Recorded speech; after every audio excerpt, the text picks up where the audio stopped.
Valentine day ప్రత్యేకించి చాలామంది ఈ లోక సంబంధమైన శరీర సంబంధమైన ఈ ఆలోచనలు చాలామంది ఏం చేస్తుంటారు.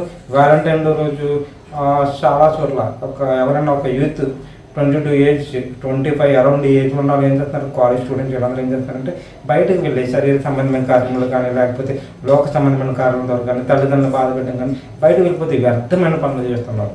అయితే అసలు వాట్ ఈస్ ద లవ్?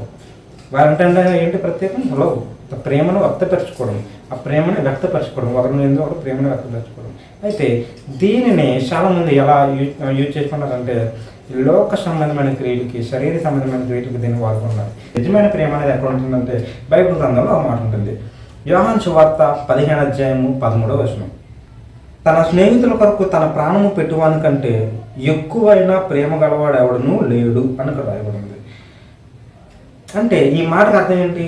తన స్నేహితుని కొరకు నిజముగా ఎక్కువగా ఎవరు ప్రాణాన్ని అర్పించేవాడే నిజమైన స్నేహితుడు, నిజమైన ప్రేమికుడు అని ఇక్కడ రాయబడింది. అంటే స్నేహితుల కొరకు అవ్వండి, లేదంటే మన ఏదైనా ఒక భాగస్వామి కొరకు ఏదైనా ఇది ఎందులో ప్రేమలో ఏముండాలంటే త్యాగం అనేది ఉండాలి. త్యాగం అనేది ఉంటేనే అది ప్రేమ అవుతుంది.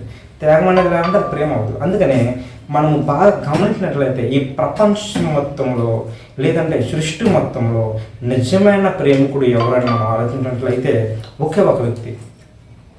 ఆ వ్యక్తి ఎవరంటే ఈ ప్రపంచాన్ని సాధించి ప్రపంచాన్ని సృష్టించిన సృష్టికర్త అయిన యేసు. ఆయన మాత్రమే నిజమైన ప్రేమికుడు, నిజమైన స్నేహితుడు కూడా. అందుకనే ఈ వ్యాలంటైన్ రోజున నేను మీకు అందరికీ ఆయన యొక్క ప్రేమను మీకు తెలియజేయాలనుకుంటున్నాను. నిజంగా ఆయన ప్రేమించిన విధానం మీకు తెలియజేయాలనుకుంటున్నాను. అందుకనే యేసుక్రీస్తు ప్రభు వారు మన కొరకు ఈ లోకానికి ఎలా వచ్చారంటే ఒక శరీరధారిగా. అసలు ఆయనకున్న పవర్, ఆయనకున్న మహిమ మనకు తెలిసినట్లయితే మీరు అసలు ఆయన ఎవరు వదిలిపెట్టలేదు. ఎందుకంటే గొప్ప శక్తి ఉన్నప్పుడు కూడా వాటన్నిటిని విడిచిపెట్టి కేవలం మనుష్యుల కొరకు పాపంలోకి పడిపోతున్న ఈ మనుషులందరూ కూడా తిరిగి రక్షింపబడి జీవాత్మను కోల్పోయిన మనిషి తిరిగి జీవాన్ని పొందుకోవాలనే ఉద్దేశంతో ఆయన తన తండ్రి కుడిపార్శ్వం మీద కూర్చుని ఆయన భూలోకానికి ఒక శరీరధారిగా ఒక మనుష్య రూపంలో ఒక మనుషుల్లా మన మధ్యకు వచ్చి మనందరి కొరకు ఏం చేస్తాడు? ఆయన ప్రాణత్యాగం చేశాడు. చెప్పండి కదండి, ప్రేమలో ఏముండాలి? నిజమైన ప్రేమలో ఏముండాలి?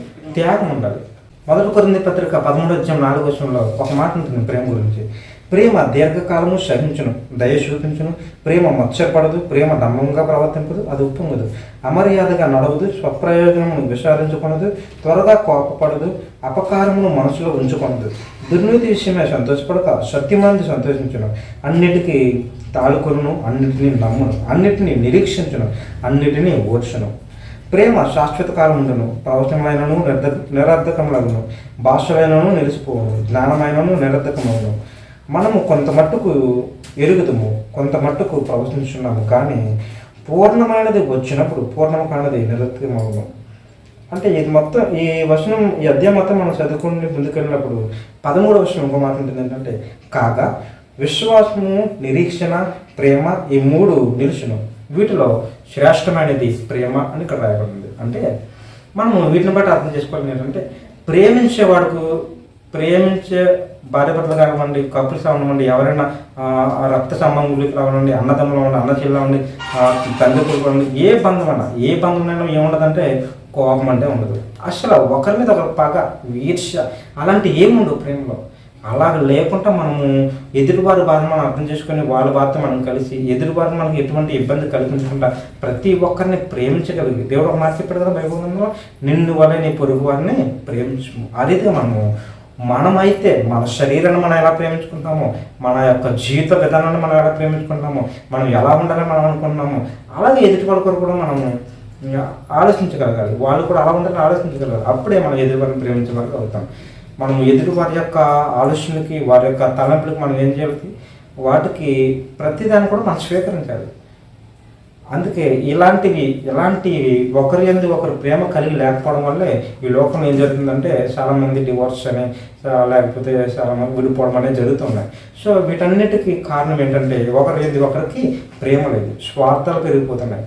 ఎలాంటి స్వార్థపూరితమైన బ్రతుకు మనం జీవించినట్లయితే నిజంగా ప్రేమ ఉండదు. అందుకనే అసలు ఈ లోకంలో మీరు ఎవరిని చూసినా మనుషులు ఏ బంధాన్ని చూసినా కూడా మనకు అనిపించేది ఏంటంటే ఈ స్వార్థపూరితమైన బ్రతుకులు, ఎవరి స్వార్థం వాళ్ళతో బ్రతుకుతుంటారు, ఏదో ఆశపడి బ్రతుకుతుంటారు.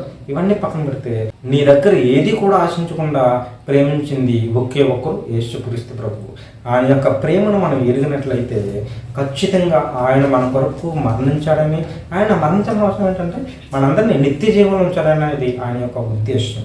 నిత్య జీవానికి, పరలోక రాజ్యానికి మనందరం కూడా ఎవరు అవ్వాలి? వారసులం అవ్వాలి.